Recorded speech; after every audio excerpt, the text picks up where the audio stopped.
श्रावण मास महात्म्य कथा अध्याय 4। श्री शिवाय नमस्तुभ्यम। हर हर महादेव। आप सभी का दिन शुभ और मंगलमय हो।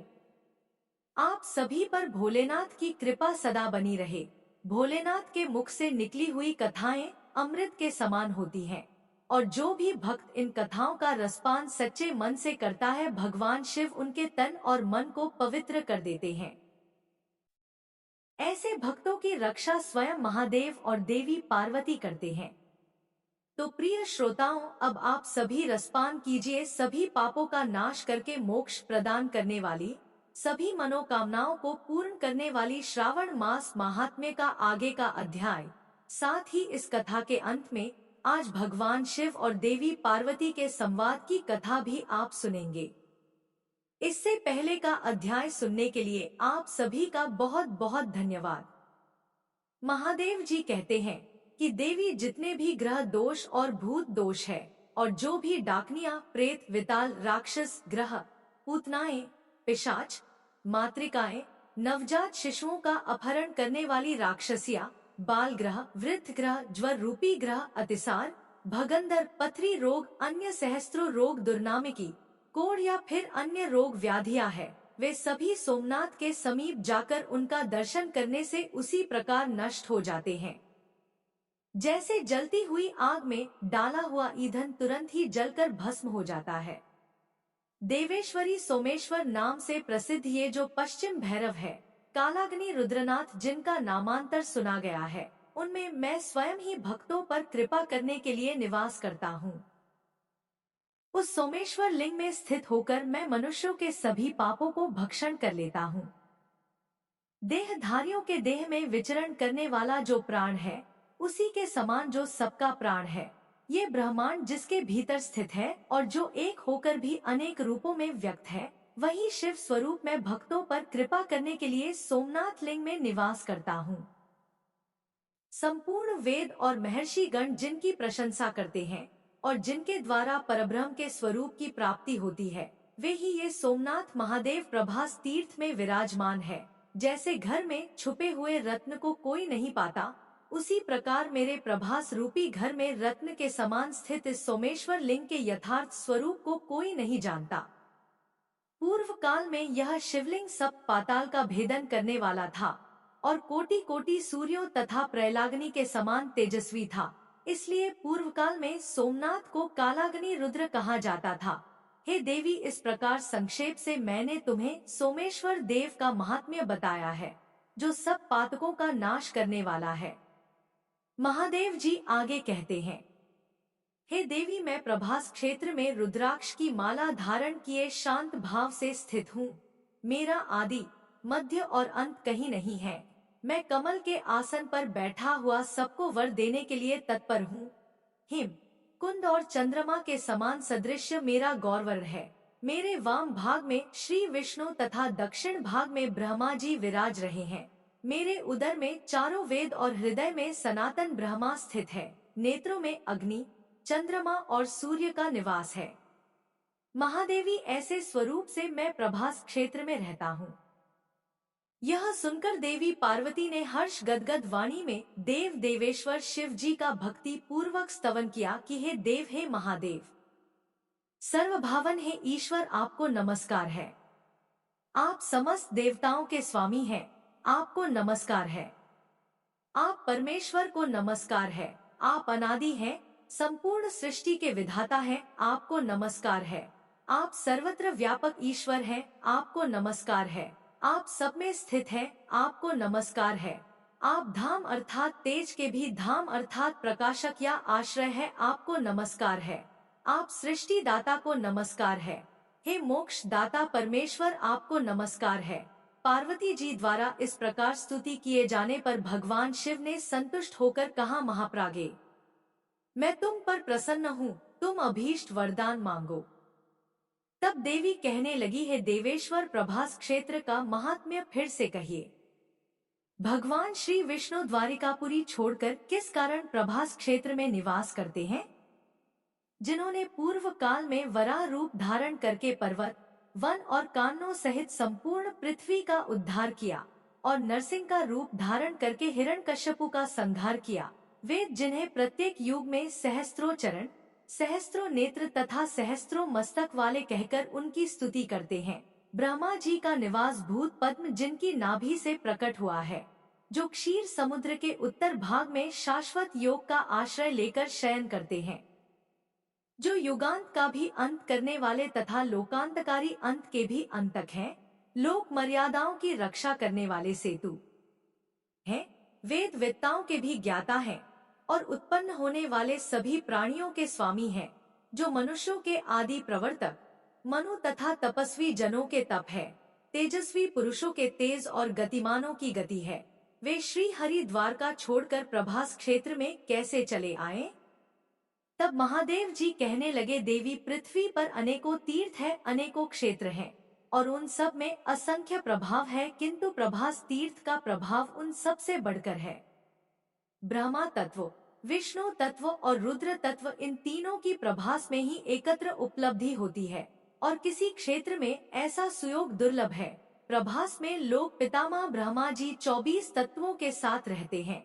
दैत्यों के संहारक देवाग्रगण भगवान विष्णु 25 तत्वों के अधिपति होकर इस तीर्थ में है और मैं 36 तत्वों से संयुक्त होकर तुम्हारे साथ प्रभास में निवास करता हूँ। शुभे। इस प्रकार तुम केवल प्रभास तीर्थ को ही तत्वमय और सर्व तीर्थमय समझो। स्त्री, मलिच्छ, शूद्र, पशु, पक्षी और मृग जो भी प्रभास क्षेत्र में मरते हैं, सभी शिव जी के लोक में जाते हैं। महादेव जी कहते हैं कि देवी दक्षिण में समुद्र से लेकर उत्तर में सूर्यपुत्री कौरवेश्वरी नदी तक का जो क्षेत्र है, उसके भीतर मैं ही क्षेत्रज्ञ रूप से निवास करता हूँ। मेरा ग्रह रूप यह तीर्थ सूर्य नारायण की किरणों से प्रभाषित होता है, इसलिए इस कल्प में प्रभास नाम से विख्यात हुआ है। जो श्रेष्ठ मनुष्य वहाँ अर्क अर्थात पूज्य रूप सूर्य का दर्शन करता है, वह सब पापों से मुक्त होकर सूर्यलोक में प्रतिष्ठित होता है। उसने मानो सब तीर्थों में स्नान कर लिया, समस्त बड़े बड़े यज्ञों द्वारा यजन कर लिया और सभी दान दे दिए और संपूर्ण गुरुजनों को भी संतुष्ट कर लिया। उसी सूर्यदेव के समीप अग्निकोण में थोड़ी ही दूरी पर सिद्धेश्वर शिव विराजमान है। उनका त्रैलोक्य पूजित लिंग सभी प्रकार की सिद्धियों को देने वाला है। प्राचीन सतयुग में उसका नाम जैगीशेश्वर था, वही कलयुग में सिद्धेश्वर नाम से प्रसिद्धि को प्राप्त हुआ। देवी उसका दर्शन करके मनुष्य सभी सिद्धियों को प्राप्त कर लेता है। सूर्य के दक्षिण और नैऋत्य कोण में थोड़ी ही दूर पर एक पाताल विवर है। वहीं पर पूर्व काल में मंदेह तथा शालकंकट नामक राक्षस सूर्य नारायण के तेज से दग्ध होकर पाताल लोक में भाग गए। वहां पर योगिनियां तथा ब्राह्मी आदि मातृकाएं रक्षा करती हैं। पूर्व कल्प में महोदय नाम से प्रसिद्ध एक शिवलिंग अपने आप ही प्रकट हुआ। महात्मा जैगीशव्य उसका पूजन करने लगे। वे अपने सभी अंगों में भस्म लगाते और भस्म पर ही सोया करते थे। उन्होंने जप तप, वृक्ष के समान नाद तथा नृत्य और गीतों के द्वारा महोदय शिव को संतुष्ट कर लिया। तब वे प्रसन्न होकर मुनि के समीप पाए और बोले, महामते तुम दिव्य दृष्टि से मेरी ओर देखो, तुम्हारे मन में जो इच्छा हो उसे कहो।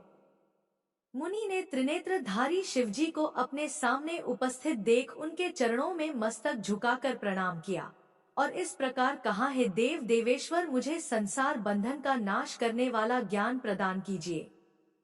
आप में, देवी पार्वती में, स्कंद जी में तथा गणेश जी में सदा मेरी भक्ति बनी रहे और मुझ में निर्हकांता, क्षमा, शम और दम आदि की वृद्धि हो।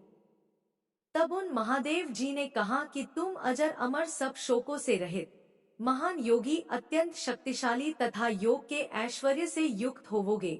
योगाचार्य के रूप में तुम्हारी प्रसिद्धि होगी। जो तुम्हारे द्वारा पूजित इस शिवलिंग का पूजन करेगा, वह सब पापों से मुक्त होकर दिव्य योग को प्राप्त हो जाएगा। जो द्विज योग के लिए जैगीशव्य गुहा का आश्रय लेगा, वह 7 रात में योग युक्त हो जाएगा और इस संसार से तर जाएगा। 1 मास के बाद उसे पूर्व जन्म का ज्ञान हो जाएगा। 1 रात में उसे शुद्ध गति प्राप्त होगी। दूसरी रात में वह पितरों को तार देगा और 3 रात में वह समस्त पितरों को तारने की शक्ति भी प्राप्त कर लेगा। इस प्रकार वरदान देकर भगवान शिव वही अंतर्ध्यान हो गए।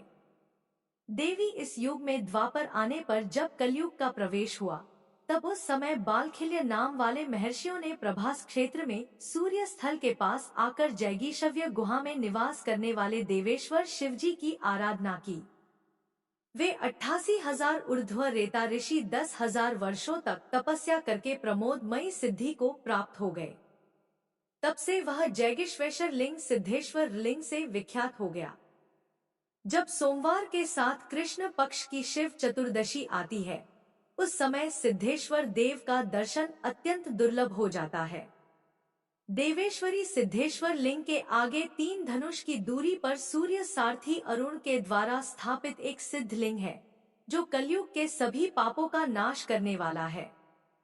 चैत्र मास की शुक्ल पक्षीय त्रयोदशी को जो भक्ति भाव से विधि पूर्वक उस लिंग का पूजन करता है, उसे पुंडरीक यज्ञ का फल प्राप्त हो जाता है। जय भोलेनाथ। आज का महात्म्य समाप्त हुआ। अब सुनिए भगवान शिव की कथा। अब जानिए कि लोकहित के लिए देवी पार्वती भगवान शिव से कौन से प्रश्न कर रही है। सावन के महीने में मुख्य रूप से तुलसी माता का भी पूजन किया जाता है। हिंदू धर्म में तुलसी के पौधे को बहुत ही पवित्र माना जाता है।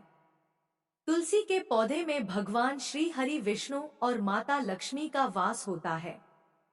यदि कोई भक्त कभी भी भगवान विष्णु को भोग लगाता है, तो भगवान विष्णु तुलसी पत्र के बिना किसी भी प्रकार का भोग स्वीकार नहीं करते हैं। तुलसी को भगवान श्री हरि विष्णु की अर्धांगिनी भी कहा जाता है। इसीलिए जो भी मनुष्य सावन माह में तुलसी की पूजा करता है, वह कभी भी गरीब नहीं रहता। जो भी मनुष्य रोज तुलसी माता को जल देता है, उसकी दुर्गति नहीं होती। ऐसा मनुष्य घोर पाप करने के बाद भी नरक में नहीं जाता। आज हम एक कथा के माध्यम से जानेंगे कि सावन माह में तुलसी को जल देने से कौन सा फल मिलता है। एक समय की बात है, भगवान भोलेनाथ जी के पास माता पार्वती जी आती हैं और कहती हैं कि हे स्वामी, आप तो तीनों लोकों के स्वामी हैं। आपने समुद्र मंथन के समय समस्त संसार के मनुष्य को विष से बचाने के लिए उस विष को पिया था। आप देवों के देव हैं, परंतु आप फिर भी इस तुलसी के पौधे की पूजा क्यों करते हैं? इसे नित्य जल क्यों चढ़ाते हैं? मैं इस पौधे को जल चढ़ाने का महत्व जानना चाहती हूँ।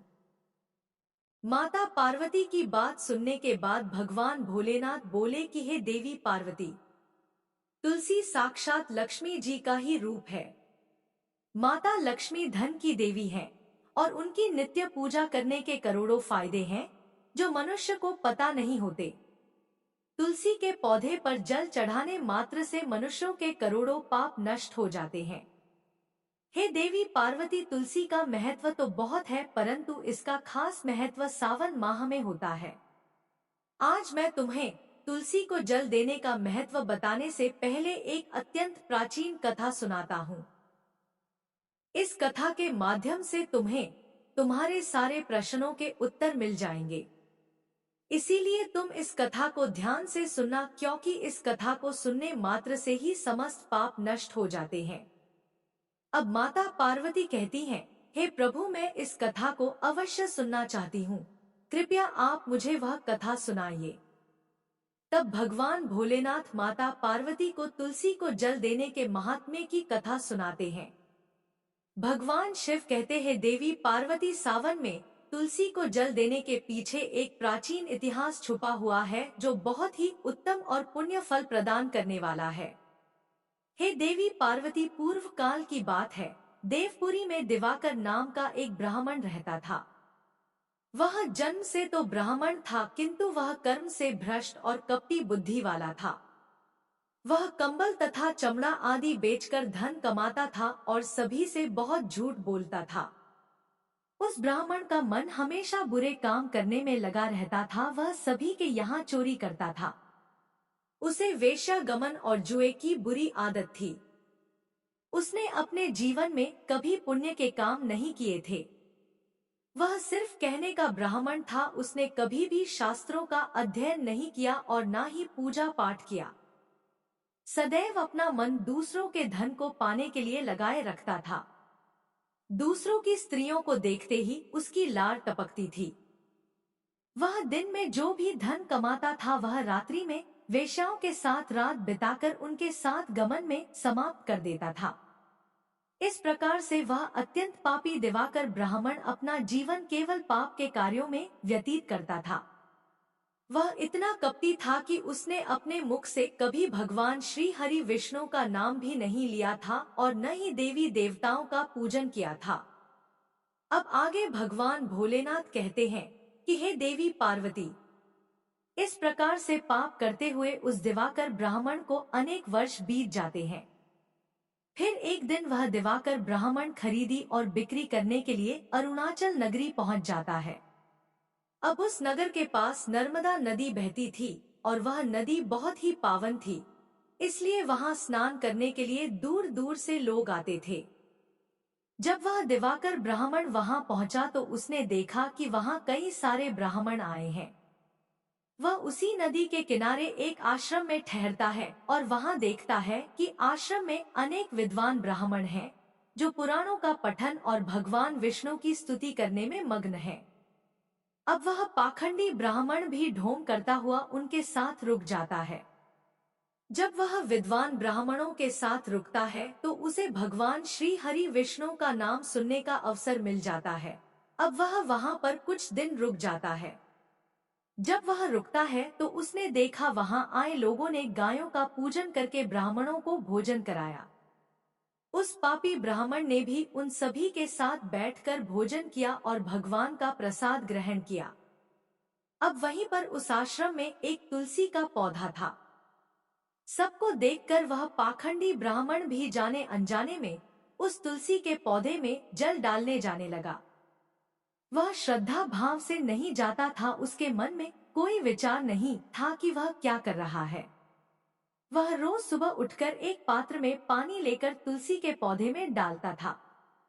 ऐसा करते करते एक महीना बीत चुका था। अब उस पाखंडी ब्राह्मण ने जो भी कार्य किए थे वह सावन में किए गए थे। क्योंकि वह पाखंडी था, उसे पता नहीं था कि सावन का महीना चल रहा है। आगे भगवान शिव कहते हैं कि हे देवी, एक दिन की बात है जब वह ब्राह्मण आश्रम में सोया हुआ था तो उस स्थान पर एक सर्प आ गया और जब वह सो रहा था तो उस सर्प ने उसे नींद में ही काट लिया और उस पापी ब्राह्मण की नींद में ही मृत्यु हो गई। सुबह जब अन्य ब्राह्मणों ने उसे बेहोश अवस्था में देखा तो उन्होंने उसके मुख में तुलसी पत्र और तुलसी का जल डाल दिया, परंतु उसे होश नहीं आया। फिर सभी ब्राह्मणों को पता चला कि उसकी मृत्यु हो गई है।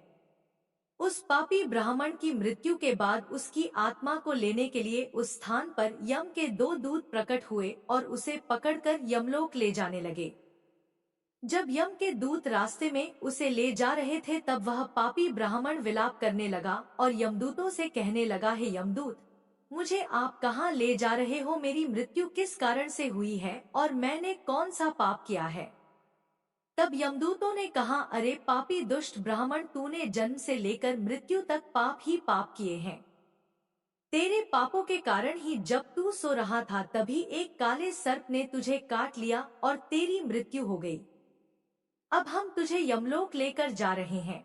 वहाँ यमराज तेरे पाप कर्मों का लेखा जोखा देखेंगे और निश्चित ही तुझे नरक में डालेंगे।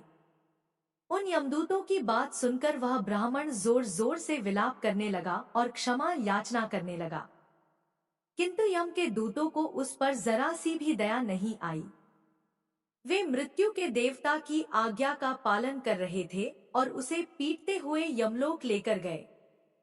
जब यम के दूत उस ब्राह्मण को लेकर यमराज के सामने पहुंचे तो चित्रगुप्त ने उस ब्राह्मण के जन्म से लेकर मृत्यु तक के कर्मों का लेखा जोखा निकाला और यमराज से कहने लगे, हैं महाराज, इस ब्राह्मण ने तो बचपन से लेकर मृत्यु तक पाप ही पाप किए हैं।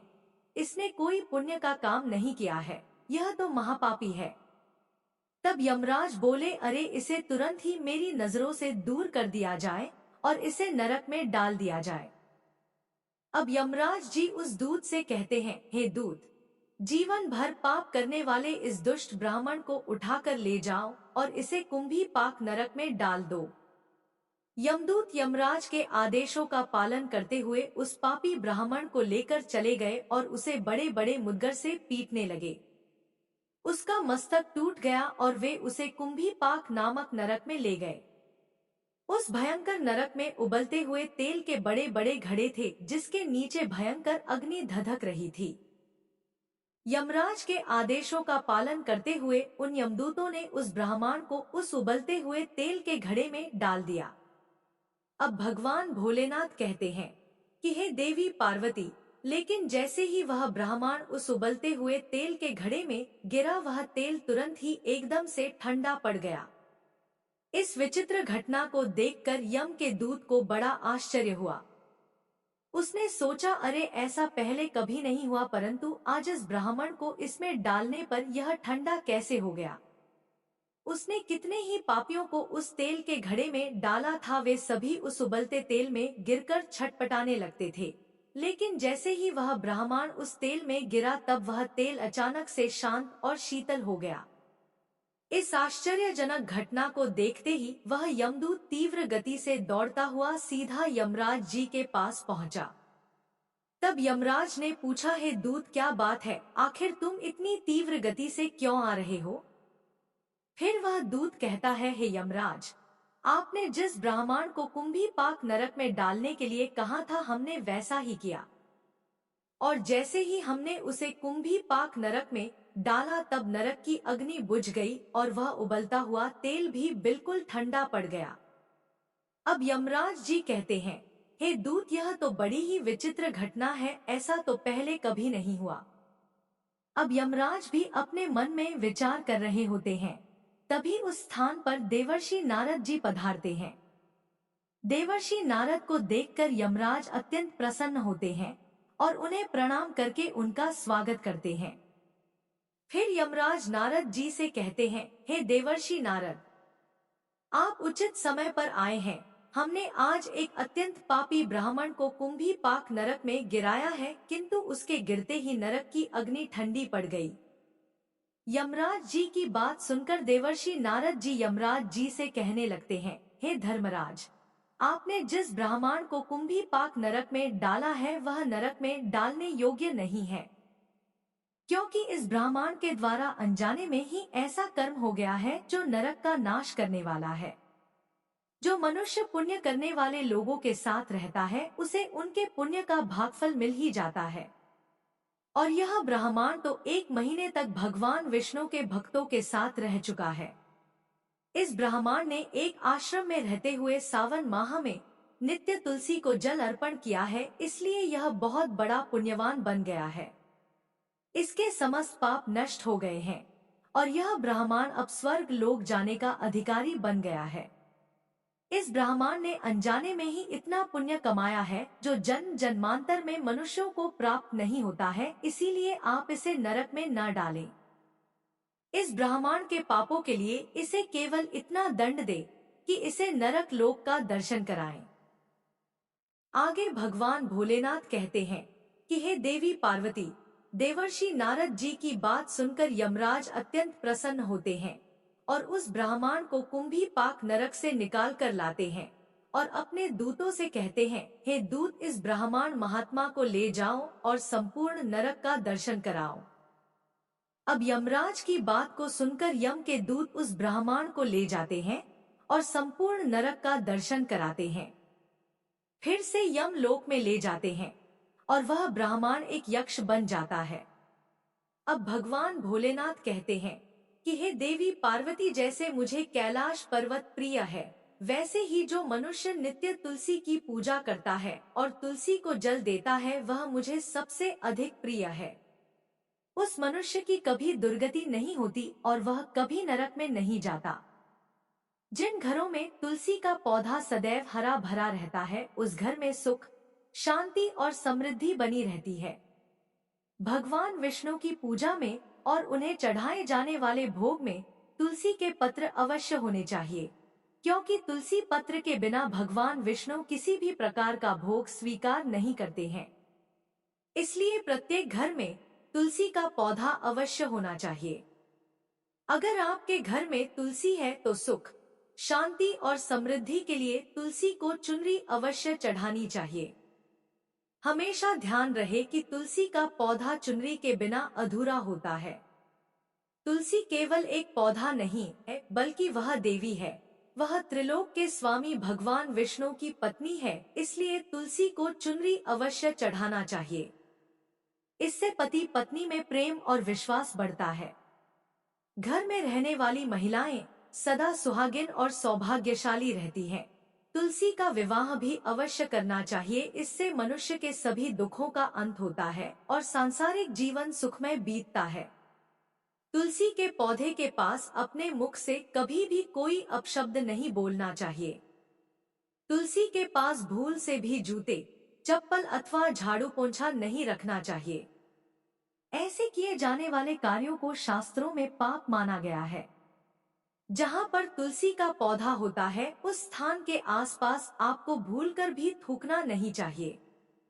तुलसी के पास जल से भरा हुआ पात्र भी नहीं रखना चाहिए। तुलसी के पौधे के पास दीपक जलाने के बाद दीपक को वहां से हटा देना चाहिए, क्योंकि तुलसी के नीचे बुझा हुआ दीपक रखना अशुभ माना जाता है। जिस स्थान पर भी तुलसी का पौधा होता है, उस स्थान को हमेशा स्वच्छ रखना चाहिए। इसीलिए नियमित रूप से तुलसी के पौधे के पास साफ सफाई का ध्यान रखें। तुलसी के पौधे में शिवलिंग और गणेश जी की प्रतिमा नहीं रखनी चाहिए। साथ ही तुलसी के गमले में अन्य किसी भी प्रकार का पौधा भी लगाना अशुभ माना जाता है। तुलसी के पौधे के पास कपड़े भी नहीं सुखाने चाहिए, अन्यथा कपड़ों से गंदा पानी तुलसी के पौधे पर गिर सकता है। ध्यान रहे कि तुलसी के पौधे को नाखून से नहीं तोड़ना चाहिए, इससे तुलसी का अपमान होता है। यदि तुलसी के पत्ते सूख कर गिर जाते हैं, तो उन्हें कचरे में नहीं फेंकना चाहिए। उन पत्तों को आप तुलसी की मिट्टी में ही दबा देना चाहिए। रविवार और एकादशी के दिन तुलसी के पत्ते नहीं तोड़ने चाहिए और न ही रविवार को तुलसी को जल चढ़ाना चाहिए। बाकी अन्य दिन नित्य बिना चुके तुलसी को सुबह जल देना चाहिए और शाम के समय एक दीपक जलाना चाहिए। अक्सर महिलाएं स्नान के बाद अपने बाल खुले रखकर ही तुलसी को जल देती हैं। ऐसा करना भी पाप माना जाता है। महिलाओं को इस बात का हमेशा ध्यान रखना चाहिए। महिलाओं को हमेशा ही अपने बाल बांधकर माथे पर सिंदूर लगाकर ही तुलसी में जल चढ़ाना चाहिए। इससे उस स्त्री को तुलसी का आशीर्वाद प्राप्त होता है। घर में तुलसी का पौधा लगाते समय ध्यान रहे कि इसके लिए गंदी मिट्टी का उपयोग नहीं करना चाहिए। तुलसी के पौधे के लिए शमशान की अथवा गंदगी वाले स्थान की मिट्टी का कभी उपयोग नहीं करना चाहिए। इससे तुलसी माँ रूठ जाती है और सूखने लगती है। तुलसी का पौधा कभी गंदे स्थान पर नहीं लगाना चाहिए, जैसे नाली अथवा बाथरूम के पास। इन स्थानों पर तुलसी का पौधा कभी नहीं लगाना चाहिए, अन्यथा गंदा पानी तुलसी के पौधे में गिर सकता है, जो प्रत्येक मनुष्य के लिए बहुत ही अशुभ माना गया है। घर में तुलसी का पौधा कभी सूखना नहीं चाहिए। शास्त्रों में ऐसी मान्यता है कि तुलसी के पौधे के सूखने से अकाल मृत्यु की सूचना प्राप्त होती है।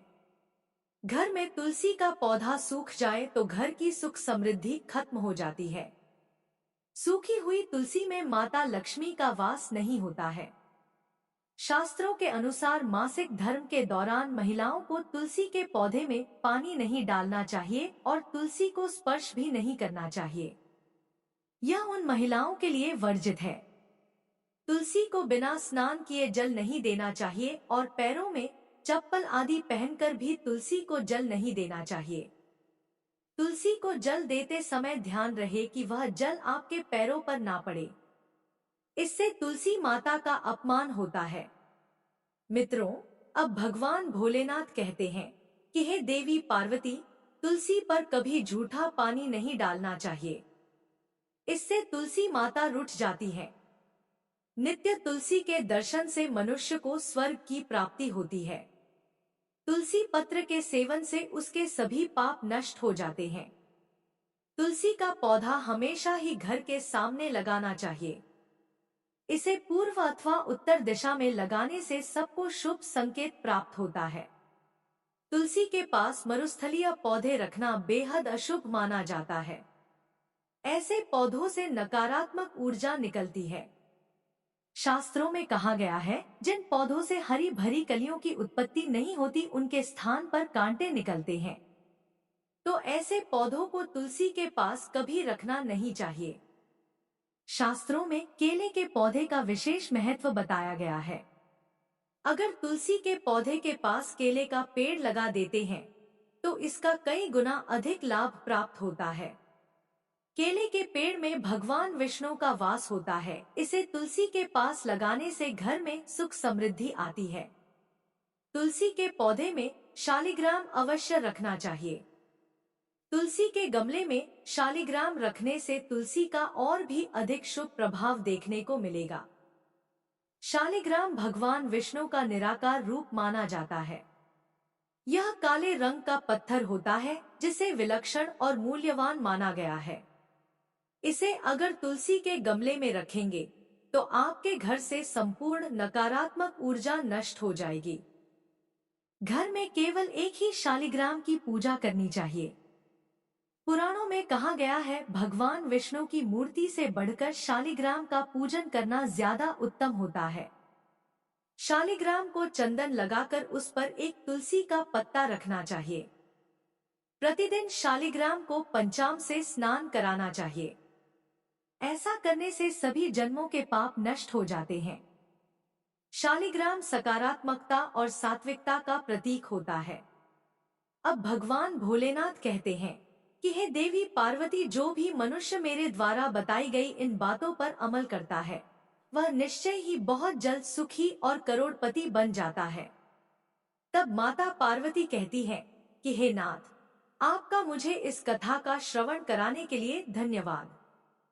तो दोस्तों, इस प्रकार भगवान भोलेनाथ ने देवी पार्वती को तुलसी के पौधे को जल देने का महत्व बताया है और घर में जो भी मनुष्य भगवान भोलेनाथ के द्वारा बताई गई इन बातों पर चलता है तो अवश्य ही उसे पुण्य की प्राप्ति होती है और काल भी उसका कुछ नहीं बिगाड़ सकता है।